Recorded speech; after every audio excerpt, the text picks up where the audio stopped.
سورہ انعام آیت 63 بنام خدائے رحمان الرحیم۔ کہہ دیجئے کون ہے جو تمہیں صحرا اور سمندر کی تاریکیوں میں نجات دیتا ہے، جس سے تم گڑ گڑا کر اور چپکے چپکے التجا کرتے ہو کہ اگر اس بلا سے ہمیں بچا لیا تو ہم شکر گزاروں میں سے ہوں گے۔ کہہ دیجئے تمہیں اس سے اور ہر مصیبت سے اللہ ہی نجات دیتا ہے، پھر بھی تم شرک کرتے ہو۔ ناظرین، قرآن مجید کی اس آیت میں اللہ تعالیٰ نے ایک مثال کے ذریعے اپنی پہچان کروائی ہے۔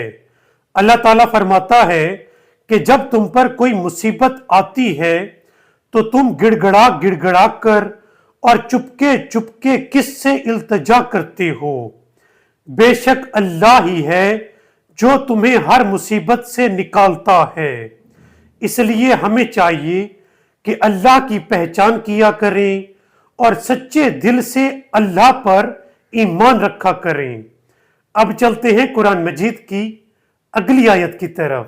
اور یہ کہ نماز قائم کرو اور تقوی الہی اختیار کرو، اور وہی تو ہے جس کی بارگاہ میں تم جمع کیے جاؤ گے۔ ناظرین، قرآن مجید کی اس آیت میں اللہ تعالیٰ نے حکم دیا ہے کہ اے لوگو، نماز قائم کرو اور تقوی الہی اختیار کرو، بے شک تم سب اللہ کی بارگاہ میں جمع کیے جاؤ گے۔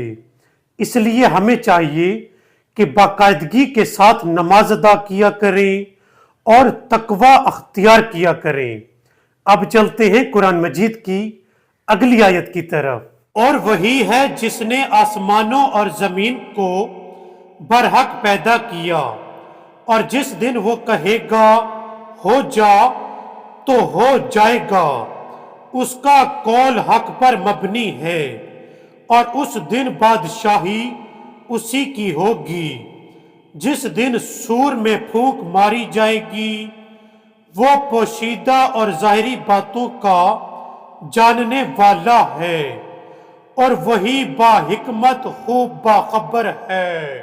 ناظرین، قرآن مجید کی اس آیت میں ارشاد ہے کہ جس دن وہ اللہ کہے گا کہ ہو جا تو اس دن قیامت برپا کر دی جائے گی، اور اس دن بادشاہی صرف اللہ کی ہوگی، اور تمام لوگوں کو اللہ کی بارگاہ میں جمع کیا جائے گا۔ اس لیے ہمیں چاہیے کہ اس دنیا میں زیادہ سے زیادہ نیکیاں کیا کریں تاکہ وہ اس محشر کے روز ہمارے کام آ سکیں۔ ناظرین، آج کے ویلاگ میں بس اتنا ہی۔ آپ سے ملتے ہیں اگلی ویڈیو میں، تب تک کے لیے اللہ حافظ۔